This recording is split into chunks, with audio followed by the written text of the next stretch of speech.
बघा, या प्रकारे पण प्रश्न येतो. आता बघा इथे काय म्हटलंय, 97 में कितनी एकाएकी संख्या आहे? एकाएकी संख्या, एकाएकी संख्या म्हणजे 97 मध्ये किती एक आहेत? हां, 97 मध्ये किती एक आहेत? तर 97 मध्ये एक म्हटलं तर 97च एक आहे. ऑप्शन नंबर सी मध्ये उत्तर आहे. 97 मध्ये किती एक आहेत? इकाई म्हटलंय हां, इकाई इकाई म्हटले. 97 मध्ये इकाई म्हटले तर 97. दुसरं उत्तर दिलेले 112 में कितनी इकाई संख्या आहे? म्हणजे किती एक आहेत 112 मध्ये? तर 112.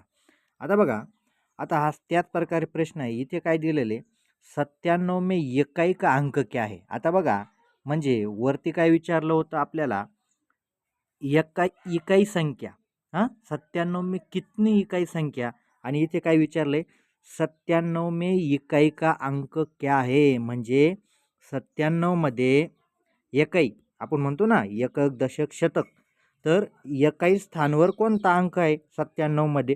तर आत्ता आपल्याला उत्तर काय द्यावं लागेल? 7.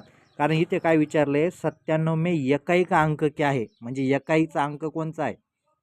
तर एकाईचा अंक 7 आहे. एकक दशक आणि 9 काय आहे? दशक आहे. तर आपल्याला इथे विचारलं काय? एकाएका अंक. ह्या दोघींमध्ये असाच प्रश्न येतो. एकाएका अंक आणि इकाई अंक. इकाई अंक म्हणजे त्यात अंक किती आलेले आहेत आणि एकाई अंक म्हणजे तो पहिल्या स्थानावरचा अंक. आता बघा त्याच्यानंतर इथे परत तेच उदाहरण 97 मध्ये घेतलेले.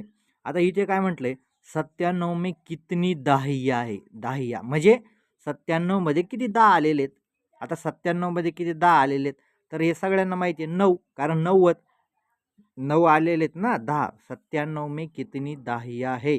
तर किती आहेत? 9. म्हणजे 97 मध्ये, कारण हे इथे मोजल्या जाणार नाही, कारण 3 कमी आहेत, म्हणून 97 मध्ये किती आहेत? 9 दहाई आहे. अशा प्रकारे हे पण उत्तर आपण काढू शकतो.